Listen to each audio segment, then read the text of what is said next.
guys, Tom61, and today we're in the Serov, the Tier 5 Russian CV, and we have what I'm going to dub a new elite strategy as far as using these Russian CVs. If you're not aware, Russian CVs are, well, now in the game. The quirks and features include the all drop in one wave, and then they have skip bombers and torpedo bombers. And coming in, I think everyone thought skip bombs were going to be the hard hitter of this group, but it turns out the torpedo bombers are where it is at.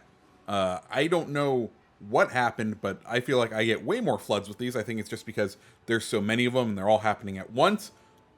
But because of the way that the Russian CVs drop all of their ordnance at once, it kind of unlocks a strategy that wasn't really viable with any of the other aircraft carriers, and that is carrier sniping. Or I guess that is the term the community is probably going to dub it, because someone already messaged me when I was doing this about, why you carrier sniping, bruh?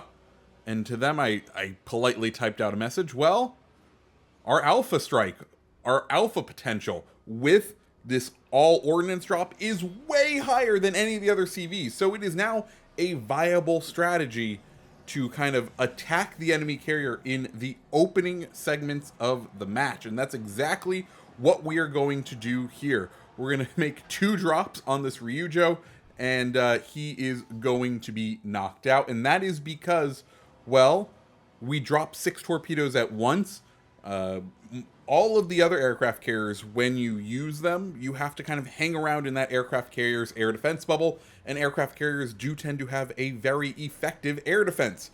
Well, if you're sending all 6 planes in and they all drop their ordnance and then they get into that air bubble and fly out, well, you lose 2 or 3 planes, but you were able to drop 5 or 6 of your torpedoes. And well, these torpedoes, the way we have this built, they do 4,178 damage. Multiply that by 12, which is of course the number of potential torpedoes you can have in 2 drops, which is kind of the basis of why this strategy works. You're going to get 50,000 damage. I know you're saying, Tommy, what about torpedo protection? And I laugh at you, because guess what? None of the CVs at Tier 5, other than the premium Japanese carrier, which how many of those have you seen out there, have torpedo belts. They don't have torpedo protection. And of that, none of them have more than 50,000 health. I mean, you could probably build it for that, but at base, no one else has more than 50,000 health. So if you can make 2 successful drops of the majority of your torpedoes, let me tell you, you can go ahead and knock out that enemy carrier lickety-split, and, well, lickety-split, a third of the way into the match. As we're demonstrating here, we are taking, what, a third of the match. We're at 11 minutes in order to do this, but I would say I feel like that is the most effective strategy, is a very effective strategy. After all, if you have a carrier and a destroyer spotted at the same time, what are people going to be shooting at? I guarantee you it's the carrier, because everyone hates the carrier. So why not do your team a favor, remove the scourge that is the carriers from the enemy team when you're playing as a carrier, and enjoy the rest of your team's plane-free day. So yeah, guys, that is the whole idea of this. Now, as far as our commander setup and what we're using, well, we are using the wonderful Yevgeny Przebylewski. We're just going to call him Przebylewski. We're using Yevgeny. And then as far as the inspirations we are running Tanaka to get a boost to our torpedo damage. In addition, in his 2nd tier slot, we're also running that damage boost to torpedoes. Usually what I end up running on aircraft carrier commanders is Starscream and Iota. Starscream increases the cruising speed of your planes. Iona increases the regen time. Doing the math on the regen time, basically, I would it would drop my regen time to about 45 seconds, which means I would get 20 planes back during a full 15-minute game, as opposed to 18, which I don't feel like is too big of a difference, and I think the cruise speed is definitely much well worth it. Also, right there, we had our first bomb drop of the match. As far as the skip bombs go, they are quite fun. They are quite fun. I've started to get better at them. basically my goal has been to line up the ship I want to attack on the second line.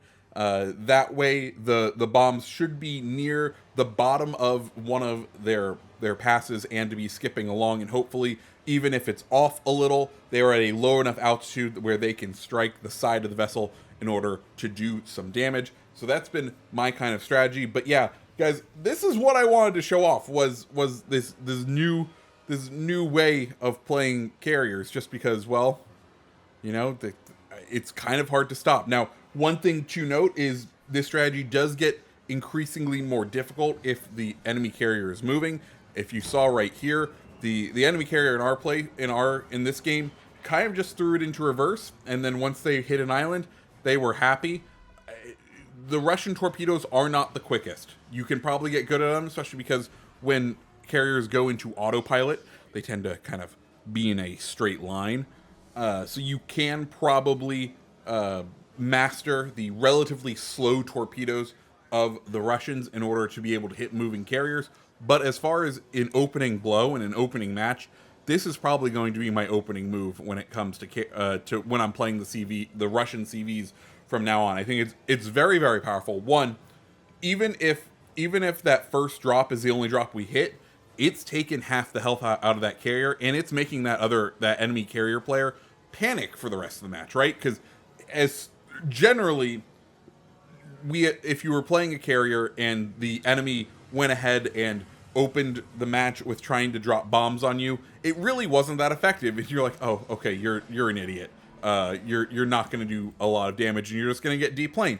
But now with the Russian CVs, given how much potential damage in there, that alpha strike that you can deliver with with the torpedoes, it is a huge threat to enemy carriers, especially because they're so big. They're relatively slow, and as we said, there isn't any torpedo protection. Now, as far as is this strategy going to be worth it in the upper tiers, I'm not sure. The majority of the other aircraft carriers in the upper tiers all have about 25% torpedo reduction on them, which I think would end up giving them a little bit more of a potential to survive these sorts of things. That it may take 3 drops, and at 3 drops, I don't know if it would be totally worth it to pursue this strategy. I think the only aircraft carrier at tier 7 that doesn't have there's only 2, the new Russian one and the German August von Parzival. I think those are the only 2 that don't have torpedo belts as of right now.